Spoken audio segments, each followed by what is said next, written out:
Assalamualaikum warahmatullahi wabarakatuh. Perkenalkan, nama saya Bapak Rizky Warusi dengan NIM 11122000150. Di sini saya akan mempresentasikan hasil resume dari EAS saya, yaitu EAS mata kuliah Hukum Administrasi Negara kelas C yang diampu oleh Bapak Edi Wahyudi. Materi yang akan saya bahas di sini adalah tentang hukum administrasi negara. Yang pertama, hubungan antara hukum administrasi negara dengan hukum tata negara. Hukum tata negara adalah hukum yang mengatur bentuk dan susunan negara, alat-alat perlengkapan negara, tugas dan wewenangnya, serta hubungan antara alat perlengkapan negara tersebut. Hukum administrasi negara adalah hukum yang mengatur tentang cara-cara menjalankan tugas atau hak dan kewajiban dari kekuasaan alat-alat negara. Ruang lingkupnya yaitu hukum tata negara. Pertama ada bentuk dan sistem negara, yang kedua ada pembagian kekuasaan negara, yang ketiga konstitusi dan perundang-undangan. Kemudian ruang lingkup dari hukum administrasi negara, yang pertama ada organisasi pemerintahan, yang kedua kewenangan administrasi, yang ketiga pelayanan publik. Kemudian sifatnya, hukum tata negara lebih bersifat normatif, mengatur tentang kerangka dasar negara. Hukum administrasi negara lebih bersifat fungsional, mengatur tentang implementasi kebijakan dan administrasi sehari-hari. Kemudian hukuman kedua bidang hukum. Yang pertama aspek fungsional. HTN memberikan dasar legitimasi bagi hukum administrasi negara. Kemudian hukum administrasi negara merupakan implementasi konkret dari HTN. Kemudian yang kedua aspek struktural. Hukum tata negara mengatur struktur fundamental negara. Kemudian hukum administrasi negara mengatur operasionalisasi struktur tersebut.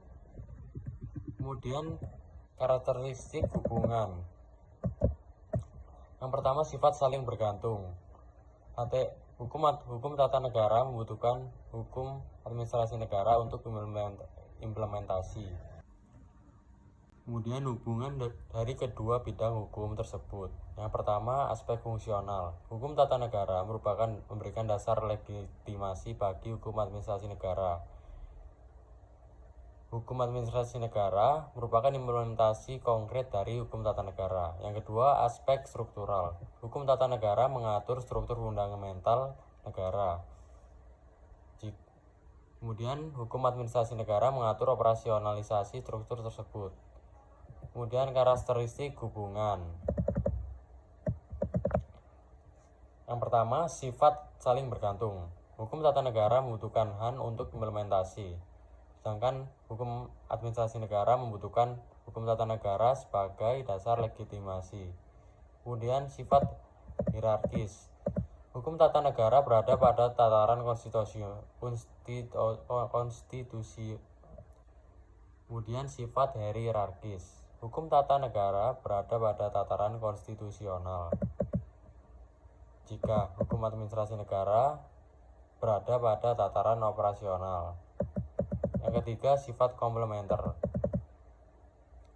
saling melengkapi fungsi masing-masing dan menutupi kelemahan satu sama lain. Kemudian pengawasan administrasi negara dan peran lembaga pengawas. Definisi pengawasan administrasi. Kemudian pengawasan administrasi negara dan peran lembaga pengawas. Definisi pengawasan administrasi negara adalah proses pengendalian dan pemanfaatan terhadap aktivitas administratif yang dilakukan oleh pemerintah. Tujuannya untuk memastikan bahwa administrasi berjalan sesuai dengan hukum, transparan dan akuntabel.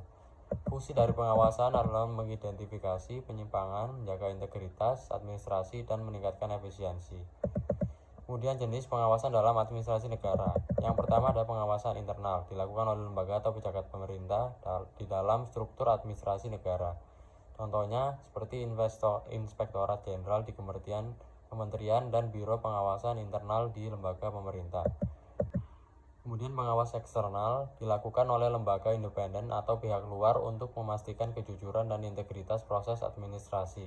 Contohnya Ombudsman, BPK, dan KPK. Kemudian peran lembaga pengawas internal.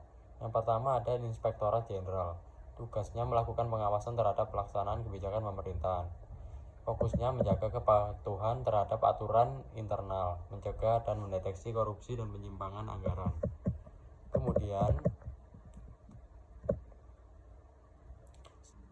Kemudian Satuan Pengawas Internal atau SPI. Tugas mengawasi kegiatan internal di lembaga-lembaga pemerintahan, fokusnya pengelolaan keuangan di kinerja operasional lembaga. Peran lembaga pengawas eksternal yang pertama adalah Badan Pemeriksa Keuangan, tugasnya melakukan audit atas pengelolaan keuangan negara. Yang kedua, Komisi Pemberantasan Korupsi atau KPK, tugasnya mengawasi, mencegah, dan menindaklanjuti kasus-kasus korupsi dalam administrasi negara. Fokusnya yaitu penindakan terhadap pejabat publik yang melakukan tindak pidana korupsi.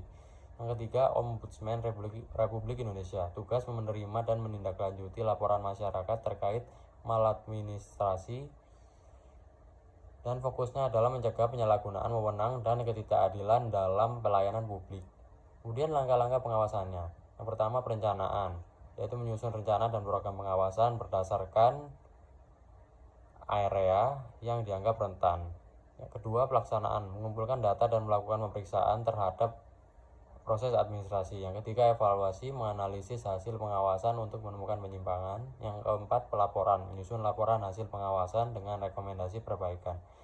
Yang kelima, tindak lanjut, melakukan tindakan berdasarkan hasil pengawasan termasuk penerapan sanksi jika diperlukan. Kemudian tantangan dalam pengawasan administrasi negara, yaitu pertama, korupsi dan kolusi, kesulitan dalam mendeteksi dan memberantas korupsi yang melibatkan pejabat tinggi, kemudian kurangnya transparansi, kemudian pengawasan yang lemah. Kemudian solusi untuk meningkatkan pengawasan. Yang pertama, meningkatkan fungsi inspektorat dan badan pengawasan internal di setiap instansi. Yang kedua, memperkuat lembaga pengawas eksternal seperti BPK, KPK, dan Ombudsman.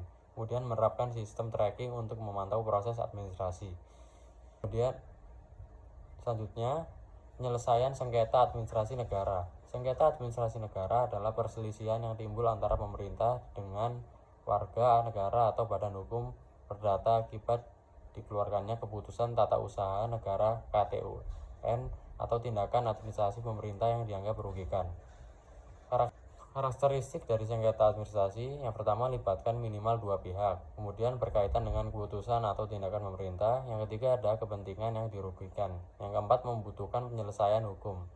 Kemudian jenis sengketa administrasi negara, yang pertama, sengketa tata usaha negara. Sengketa yang muncul dari keputusan atau tindakan pejabat administrasi negara yang bersifat konkret, individual, dan final. Contohnya pembatalan izin usaha oleh pejabat daerah. Kemudian sengketa non tata usaha negara, yaitu sengketa yang tidak terkait langsung dengan keputusan pejabat tata usaha negara, tetapi muncul dari aktivitas administrasi pemerintahan yang lain. Contohnya pelanggaran hak warga dalam pelayanan publik. Kemudian mekanisme penyelesaian sengketa.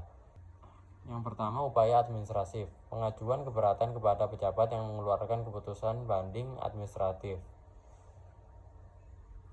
Prosedur ini bersifat internal dalam lingkungan administrasi. Kemudian, gugatan ke pengadilan tata usaha negara merupakan upaya indikasi dilakukan setelah upaya administratif tidak berhasil, memiliki batasan waktu pengajuan gugatan, proses beracara sesuai hukum acara PT-UN, dan PT-UN berwenang memeriksa, memutus, dan menyelesaikan sengketa terkait keputusan atau tindakan pejabat negara. Kemudian lembaga yang berwenang menyelesaikan sengketa administrasi negara. Yang pertama ada PT-UN atau Pengadilan Tata Usaha Negara. Perannya menyelesaikan sengketa yang timbul dari keputusan administrasi pemerintah yang dianggap melanggar hak warga negara. Kemudian Ombudsman, perannya menerima laporan dari masyarakat terkait maladministrasi seperti penyalahgunaan wewenang, penundaan larut, atau pelanggaran prosedur. Kemudian pihak-pihak yang terkait. Yang pertama penggugat, kemudian ada tergugat, yang ketiga ada hakim, mediator atau arbiter, yang keempat ada kuasa hukum. Kemudian tantangan dalam penyelesaian sengketa administrasi negara. Yang pertama birokrasi yang berbelit, kemudian kurangnya kesadaran hukum, yang ketiga kurangnya sumber daya di PT-UN. Kemudian upaya dalam meningkatkan efektivitasnya dalam penyelesaian sengketa, penguatan kelembagaan dengan cara peningkatan kompetensi SDM, penyediaan sarana dan prasarana yang memadai. Kemudian berikut upaya dalam meningkatkan efektivitas penyelesaian sengketa. Yang pertama, penguatan kelembagaan dengan cara peningkatan kompetensi SDM, penyediaan sarana dan prasarana yang memadai. Kemudian penyederhanaan prosedur dengan cara mengurangi birokrasi yang tidak perlu membuat standar operasional prosedur yang jelas. Kemudian peningkatan transparansi dengan cara publikasi putusan secara online, sistem informasi yang diintegrasi dan terbukaan terhadap informasi publik. Kemudian tanggung jawab pemerintah dan pegawai negeri sipil dalam hukum. Pengertian tanggung jawab pemerintah adalah untuk melaksanakan tugas administratif yang diatur oleh hukum. Pengertian tanggung jawab PNS adalah kewajiban PNS untuk menjalankan tugas sesuai hukum, etika, dan norma yang berlaku. Dasar hukumnya yaitu UU nomor 5 tahun 2014 tentang aparatur sipil negara atau ASN. Kemudian UU nomor 30 tahun 2014 tentang administrasi pemerintahan.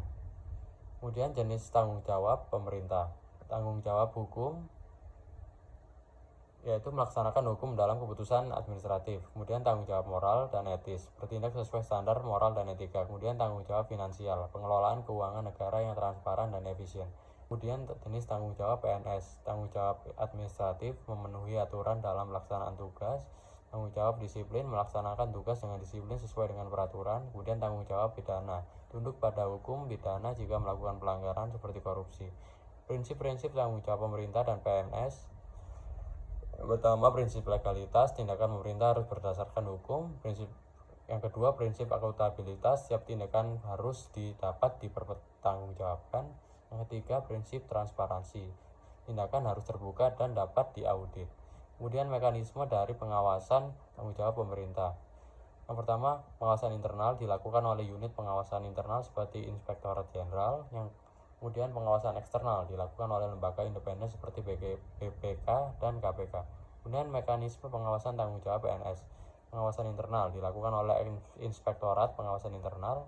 Kemudian pengawasan eksternal dilakukan oleh Ombudsman dan lembaga hukum lainnya. Kemudian sanksi atas pelanggaran hukum. Kemudian sanksi atas pelanggaran tanggung jawab, yaitu sanksi administratif dan sanksi pidana. Contoh kasusnya, kasus korupsi yang biasanya dilakukan oleh pejabat publik. Kemudian implementasi hukum administrasi negara dalam kebijakan publik, hubungan hukum administrasi negara dan kebijakan publik. Kebijakan publik membutuhkan kerangka hukum yang diatur oleh hukum administrasi negara. Hukum administrasi negara memastikan legalitas, akuntabilitas, dan transparansi dalam perumusan dan pelaksanaan kebijakan. Kemudian tahapan implementasi kebijakan publik dalam kerangka hukum. Yang pertama, perumusan kebijakan berdasarkan hukum administrasi negara dan partisipasi publik. Kemudian pelaksanaan kebijakan dilakukan oleh aparat pemerintah sesuai peraturan. Kemudian pengawasan, memastikan kebijakan dilaksanakan sesuai aturan hukum. Kemudian prinsip-prinsip dalam implementasi hukum administrasi negara. Yang pertama, prinsip legalitas. Semua kebijakan harus berdasarkan hukum. Kemudian prinsip akuntabilitas, tindakan pemerintah harus dapat dipertanggungjawabkan. Kemudian prinsip transparansi, proses pengambilan keputusan harus terbuka. Kemudian tantangan implementasi hukum dan administrasi dalam kebijakan publik. Yang pertama, kurangnya kepatuhan terhadap hukum. Yang kedua, birokrasi yang lambat dan tidak efisien.